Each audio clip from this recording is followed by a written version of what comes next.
Welcome back to Python Unlocked. In last video, we discussed about what are variables in Python, how to declare variable in Python, what are things that we need to consider before declaring variable in Python, what are keywords, how to check whether certain word is a keyword or not, and how to comment in Python.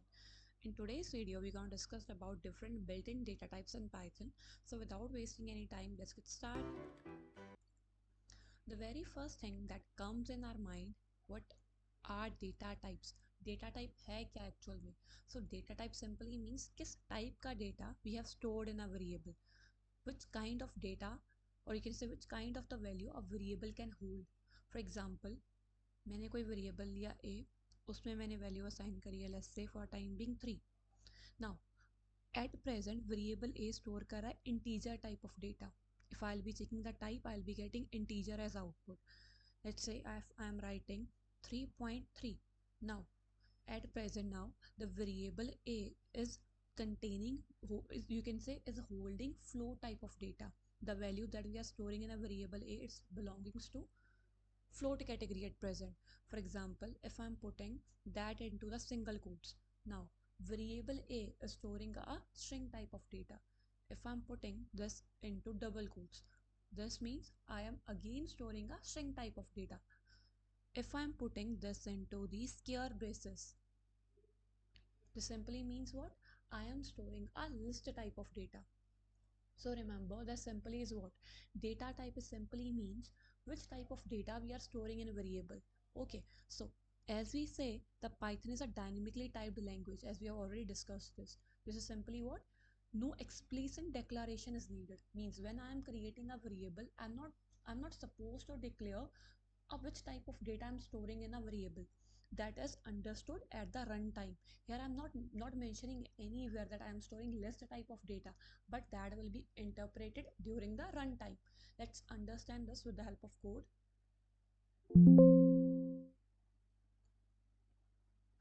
Let's quickly review this once.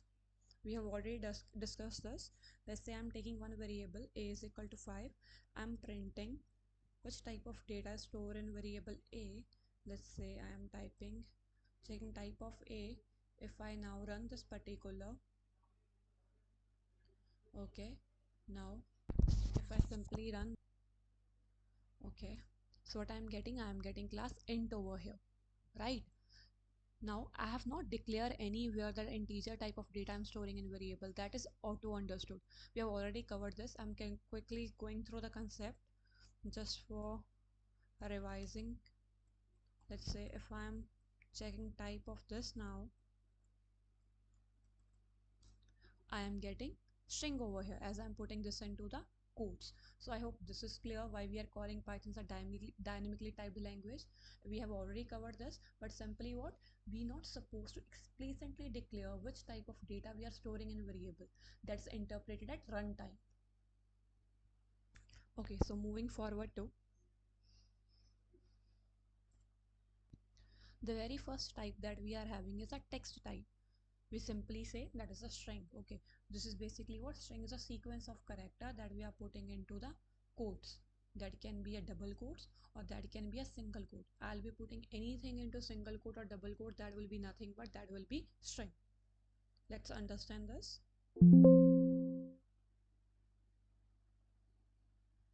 Let's create one new file. Okay, so yeah, let's say I'm taking any variable a and that I'm writing, let's say, Python unlocked. Okay, if I check the type of this, the output that I'll be getting is, let's say, run this first. As we know, when we are creating a file, we're supposed to save that file first. So let's save this as str. So what I am getting over here, I am getting string over here. The type that I am getting as the output is a string over here. Okay, that means that even if I am putting a value, let's say 1 2 3, print type of a again, let's say, for time being I'm commenting, let's say for time being I'm removing this portion, I am rerunning this. So again I am getting string over here. That means even if I am putting any alphabetical value or I am putting any numeric value, if that value is enclosed in quotes, scare double quotes or a single quotes, that is nothing but that will be my string. Okay, for example, let's say I want to create a string that is having some numeric value and some character in it. Let's say Python unlocked 123. Okay, if I check the type of this now, as I'm commenting this for time being and rerunning this is nothing but this is a string again. That means whatever I'll be putting into double quotes and single quotes, that will become my string. Okay, I hope this is clear. Now this is the way we are providing the value to the variable itself. We are not declaring anywhere this is which type of data we are storing in a variable. That is due to the dynamically typed property of Python. But if I want to take a value from user, how to take a string type of value from user? If I want to take a string type of input from user, how I can take that? Let's understand that. So for taking value from user, what I can do, let's say I am removing this entire for a simple way. Let's say I'm taking any variable a, I want to store the value that I'm taking from user into the variable a. I simply supposed to write input. Now by default the input will take the string value from user.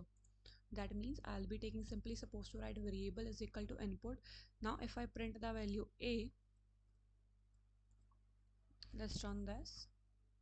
That means whatever value I'll be taking from user, that I'm printing on screen. Let's run this first. Now let's say I'm running, I supposed to enter a value. Let's say I'm entering Python unlocked. After that I am printing the value that I'm saving in variable a. Now maybe you might get confused how you come to know that you're supposed to enter a value over here. So what I can simply do for easier understanding, in this over here we can simply put whatever we want to print as it is on screen.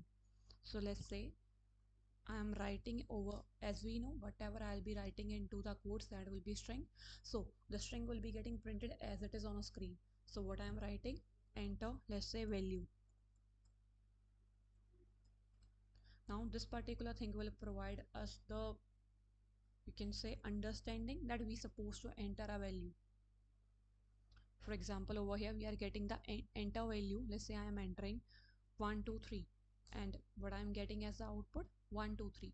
So if I check the type of this, for example, if I check the type of this, print type a, rerun this, enter a value. Let's say I'm entering 123 Python. So I am getting the value a as it is on my screen and I am getting the type of the data that is stored in a variable. The class belongs to a string category over here. I hope this is clear how to take a string from user and how to assign a value to variable that is in a string form. I hope this is clear.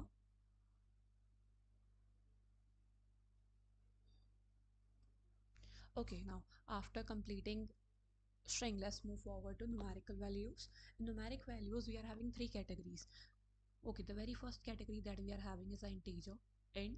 The other category we are having float, and the other category that we are having is a complex. Now let's understand this one by one. Integer is basically the value is a whole number. The way we have discussed this earlier, if I'm assigning a value to variable a, let's say 3, this is what the integer. If I'm assigning a is equal to 3.3, that will be the float value. If I'm assigning, let's say 3.3 plus, let's say 1 j, for example, this will be what, this will be complex. As we know, as we have studied in our mathematics as well, the complex number is what, which is having a real part as well as an imaginary part. I hope this is clear. Let's understand this more in detail with the help of code. Let's say over here I am removing this portion and firstly I am writing a is equal to 5. Print, let's say type of a, this will be my integer category. So this is what, this is my integer category. Okay, let's rerun this by clearing the window. So here a belongs to the integer category, and now we are declaring that I am storing the integer type of data in a variable that is interpreted at runtime. Let's say I'm writing a is equal to 5.5. Now this will be, now this is a float category over here. Okay, and if I'm writing, let's say 5 plus 5j, now here I am putting real part as well. 5 is a real part and 5j is a imaginary part. If I rerun this, what output I'll be getting? I am getting the category complex over here. That means if I am providing the value simple, a single value, a whole number, that will be integer. If I am providing whole number, will be integer. If I am providing any value after decimal, that will be float. If I am providing real part as well as imaginary part for a value, that will be a complex number category. I hope these all categories are clear, and how to hard code these values is clear for everyone. We're simply supposed to declare a value and assign a value to it. That is a simple way of assigning a value, any sort of any sort of, you can say, numeric value to the variable. But if I want to take a different type of numeric data from user, how I can take that? If I want to take numeric type of data input from a user, how I'll be able to take that? Let's understand that first. Okay, so let's say I want to take firstly integer type of data from user. The way we have discussed already how to take input from user, that is input, right? Now remember this, by default input is what? That is a string, and I want over here integer type of data. So what I simply supposed to do, mention int in front of that for making it understandable for user, that user supposed to enter value. Let's say enter value for a, I am writing over here. Okay, let's say I'm printing a. Okay, and I'm printing type of a as well. Now let's run this first. Enter a value for a. Let's say I am entering 4 over here. So what I am getting, the value is getting printed on screen, and which class it belongs to? It belongs to integer class. Okay, now what if I want to take a data from user that belongs to, let's say, float category? So instead of int, what I simply supposed to mention, I supposed to mention float over here. I'm copying this portion. Instead of putting data into a variable, I'll be taking b over here. And instead of mentioning int over here, I'll be mentioning float. Rest, this will be b, this will be b. Okay, enter value for p. Okay, let me clean this first and rerun this. Okay, let's run this. So enter a value for a. In a we were storing the int type of data, so that we are getting over here. In b we supposed to store float type of data. Let's say I'm writing 5.5. So what I'm getting, class float over here. What if I am providing the data, let's say over here I am providing, instead of 5.5 I am providing 5 as input? What will happen? Because 5 itself is not a integer or not a float category. So what will happen? Let's say run this. Let's say this will go as it is only, and for this I am entering 5 as well. So over here it will be considering value after decimal, so it is converting that into 5.0. If by default I am entering a integer value, that will be considering a value after decimal, that is 0 over there. Okay, and if I'm providing any value after decimal, let's say I'm writing 5.5, 5.5 or 5.2, that will be considering that as a float itself. But if even if I am entering an integer value, that will be entered as a value after decimal, that will be considered 0. That will not make any impact on the value just entered by user. I hope this is clear. Now let's understand the concept of complex number. So instead of mentioning integer and all this, we supposed to simply enter complex over here. For time being, let's say I'm removing this and run this again. So let's say in this I am entering 5 plus 6j at present. So this is what, this is basically a number that I was providing as input. I'm getting that as output, that is getting printed. And here the class, it belongs to complex class. Okay, for example, instead of mentioning 5 plus 6j, I'm simply mentioning 5. So what will happen, let's check that. So instead of that, if I am mentioning 5 only, so again over here it will be taking 0 in an imaginary part. That means even if I am providing a integer as input, when I am using the float type of data, it will be taking 0 after decimal. If I am providing 5 as input or simply a whole number as input, when I am taking the complex type of data as input from user, it will be considering 0 in a imaginary part. I hope this is clear. Quick task that we'll be doing, we supposed to take a number from user. Let's say we supposed to take a integer number from user. Okay, so what I simply supposed to do, in this instead of this, I'll be using a b is equal to int over here. This will convert the value, whatever value I'll be getting, that is into the integer, because by default this input belongs to the which category, belongs to the string category, and I am taking the input type of data from user. So what I am doing over here, I'm simply type converting. I'm doing the conversion. I'm converting string into the integer. If I'll be mentioning float, that will be the float category. If I'll be mentioning complex, type conversion into the complex category. I hope this is clear from this. The further data types, list, tuple, set, dictionary, boolean, we'll be discussing in next part. In case you are having any doubt into string and into a numeric data types, please do mention your doubts in comment section below. Thanks for watching.